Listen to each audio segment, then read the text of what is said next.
One thing I believe, and everyone in this world should believe, is when you want to deal with someone or community or family, first you need to put yourself into their position. Right. First, you need to understand, how do you like to be treated? If you are the person who is seeking for help or who is actually in a position where he wants some help. This is Hourglass, the podcast for United Way of King County in Seattle.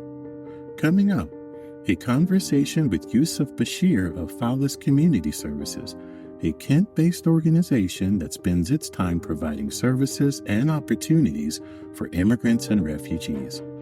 United Way proudly supports Falis Community Services and its efforts to help immigrant and refugee youth and families succeed in our area.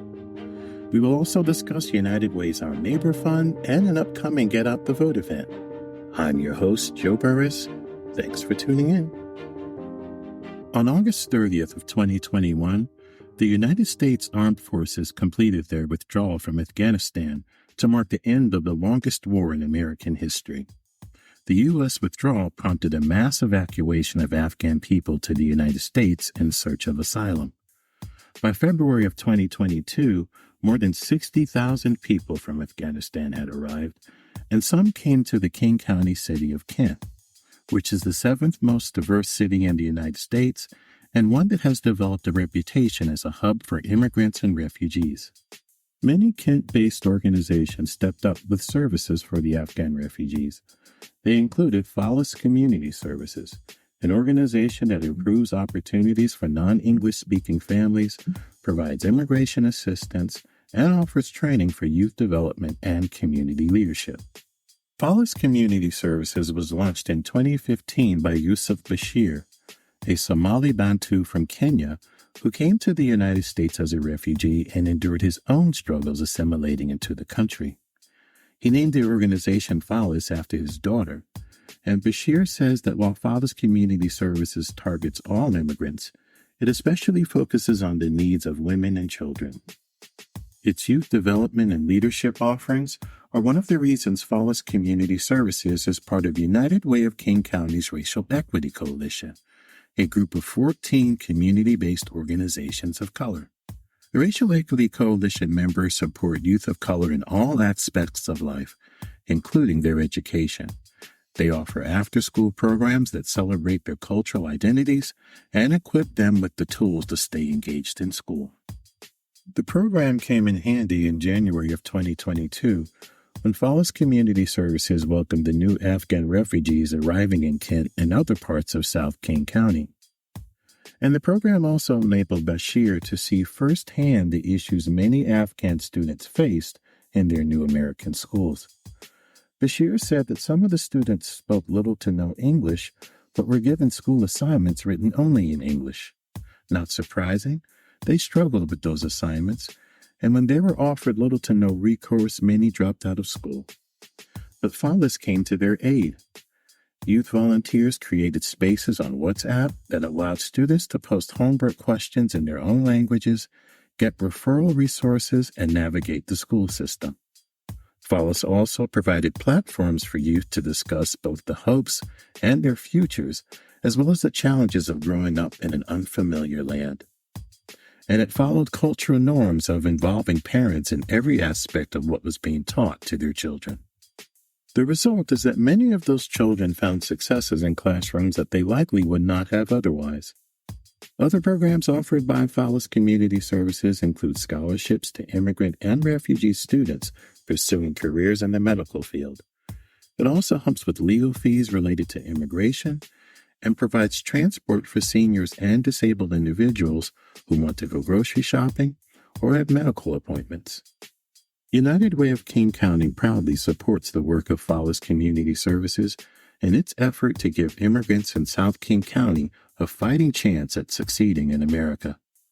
Earlier this year, we sat down with Bashir to hear his own story about coming to the U.S. as a refugee and how it prompted him to launch Falis Community Services to help others.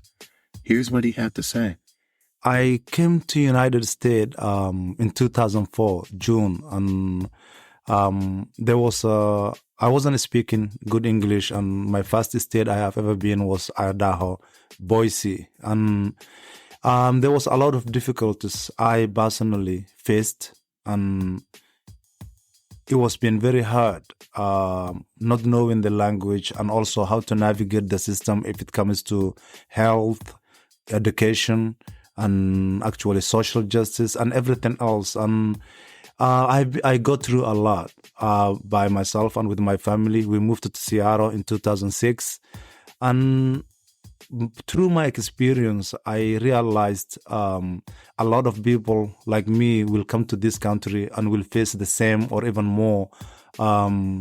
So that's why, firstly, I started volunteering in Kent City and Kent School District, where I have been facilitating a program called BASA, that is Parent Academic Student Achievement. So after that, I actually realized that there is a potential where I could actually get to know the community more and work with the potential actually people who are doing the same work in Kent. And finally, I met a lady called Suzette Cook, which was former mayor of Kent right now. She had retired. So working with her closely, I actually get a chance to be part of Kent Cultural Community Sport. That's what navigates me to actually understand how the system works. And though I was helping people through my basic time, and then I realized that there's a potential where I could have a non-profit organization which I can help people more and have a base where people can come and refer to their issues and come people to socialize and know what's going on. So that actually puts me into a subject where I needed to start this organization. The lady called Suzette Cook, my first funding, it came from her retirement money. She had about 10,000 left over with her retirement money, and that's the first donation I ever get to set up my office and actually get my computer and everything else going on. And from there, actually, my second was a Seattle Foundation, a program called Neighbor to Neighbor. But from there, and then that's how I met with the Greg, the guy used to work with the United Way of King County. My first big grant was in 2018, where I had to work with the youth in the area for school dropout and drug prevention and those. So my first big was that, and from there, now I'm working in a variety of organizations and big actually organizations, and I'm doing good. We started from small we started with the one office. Now we have a suite where people can accommodate a lot of people. We do a lot of gathering in a year, and we serve almost the communities I mentioned earlier: Somali Bantus, Somalis, East African community, which combine with the Kenyans, Tanzanian, Ugandan, Sudanese, and some Ethiopians. And then also we serve Afghanistan community. We also serve Indian community where I speak the language. And so between me and my staff, we speak 7 languages, and we serve all those people who speak those languages. Now, I remember the last time I spoke with you was around the time that I think some Afghan refugees were coming over. Can you talk a little bit about that? It's actually we were also in the process of learning how to handle the new people coming to the country. The first thing I did was I hired actually a girl from actually Afghanistan, and she has been actually doing for me some interpretation first, like translating the language. And then I realized if I want to work with that community, and then I need someone from them who could be getting actually the best out of them, because sometimes trust is everything. And when we do community services, first you need to establish it's just a trust between you and the community you're serving. And that helps us a lot to access and know their actually priorities. And most of the people coming to this country, especially the Afghanistan, it's very important for them actually to respect their culture. There were certain things they do in a certain way which we are actually still learning, but it's working really, really good. We serving right now about 222 families, not only in Kent, but also Des Moines, Federal Way, and also Auburn, and some few in Covington. So that is actually what we have been doing with them. And it feels like, we are more into the position where we actually like positioning ourselves is to help them even like more into their cultural, identities and restoring their language and all that. So we are working together very closely and very good. I want you to talk a little bit more about the trust factor. What is it that you did to earn people's trust? First of all, for me, one thing I believe, and everyone in this world should believe is, first of all, when you want to deal with someone or community or family, first you need to put yourself into their position. Right. First, you need to understand, how do you like to be treated? If you are the person who is seeking for help or who is actually in a position where he wants some help. So the most things we actually, in my organization, which I call my organization, but it's our organization, it's a community-based organization. The thing is, what we try to do is we create an environmental, we create a space for the people to lead. Anything we do with them, even if it is even taking their child to school or maybe homework help or even small things, we wanted them to involve the decision making. That actually people like it. People wanted to be validated. People wanted to be listened and actually understand, what they meant. If you're listening, if you're a leader, you need to listen to understand. You don't need to listen to answer the question. So that's what we do. We listen to them, and we actually make them the leader of their program, the leader of their issues, the leader of the decision making. For us, we are facilitating, and we tell them upfront, any program, anything, even if we're giving them money for something or, rental assistance, utility assistance, they decide how and where and the way they want to get it. So we actually not jeopardizing making a decision for a family or saying that, this is what you need to do because this is what I did. Because every family works in a different way and every family has a unique things they follow or, some kind of culture and respect and principles they follow. So we put that, upfront, and we are actually very clear that they are their own leaders on their issues. Great. And I know when we spoke earlier, you were doing a lot of great work in the school systems and sort of breaking down a lot of those barriers that existed. Can you just talk about that and how that's been going for you? Actually, as I said, I used to work with the Kent School District. I have 5 kids who actually go through Kent School District.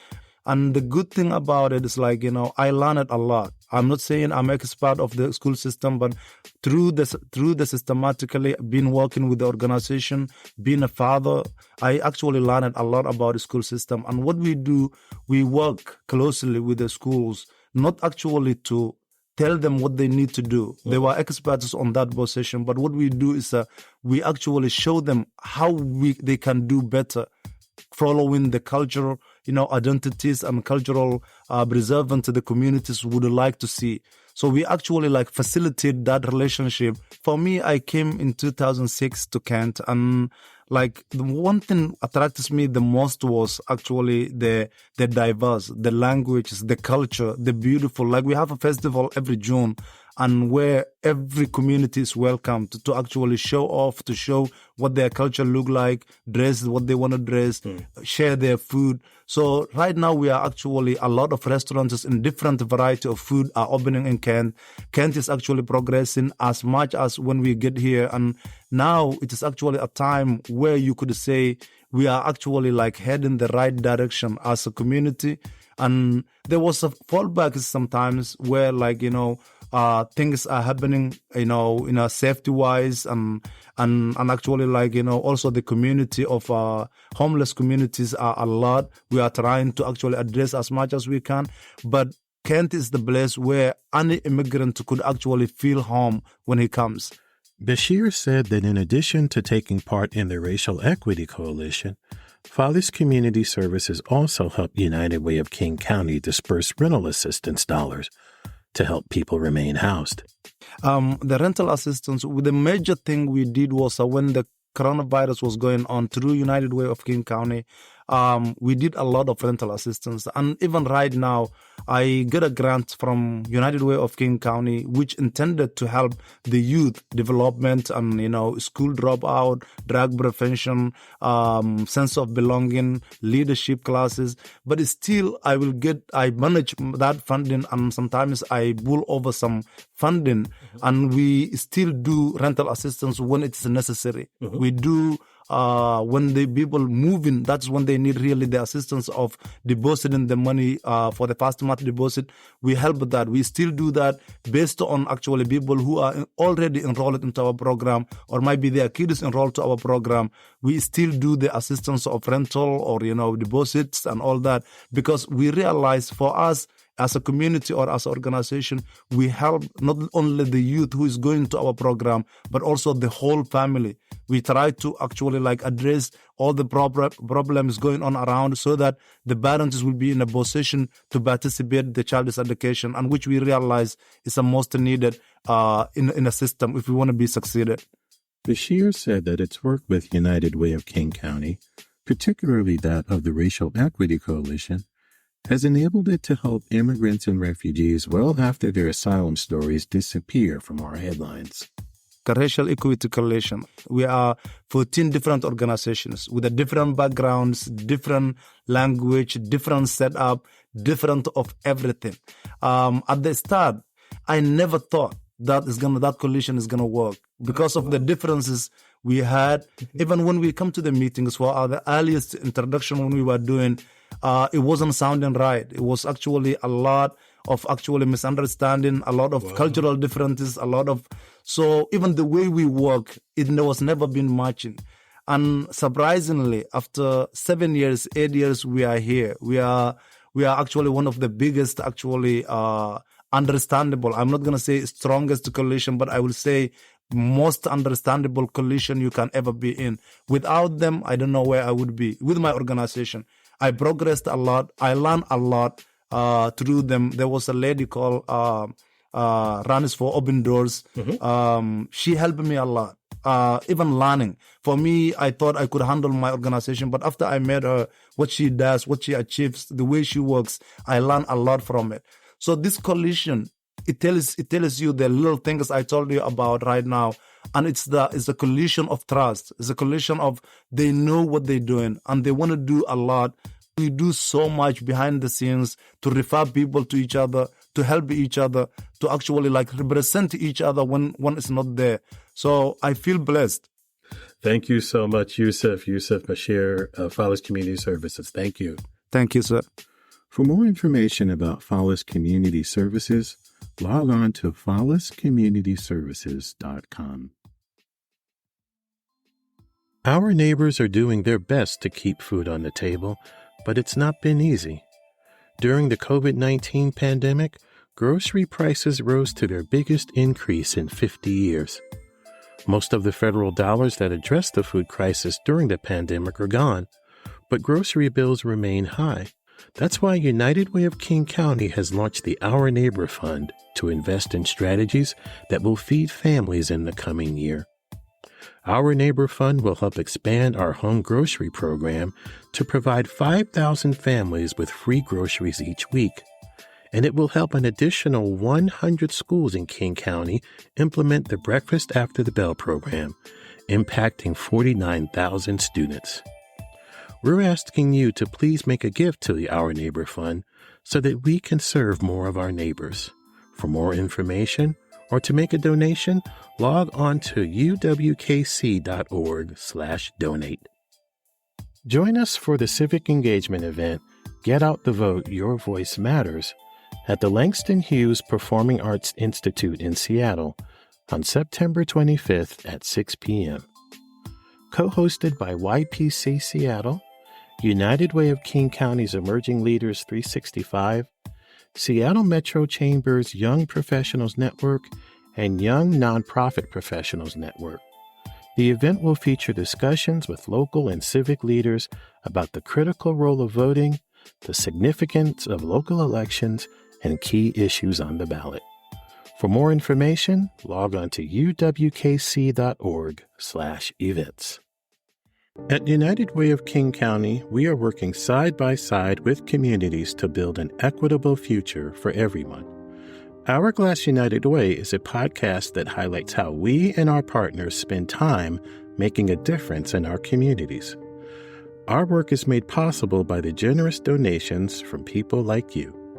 Please send comments and suggestions about our podcast to hourglassunitedway@gmail.com. To learn more about our work or to support United Way, log on to uwkc.org. I'm your host, Joe Burris. Thanks for listening. Until next time.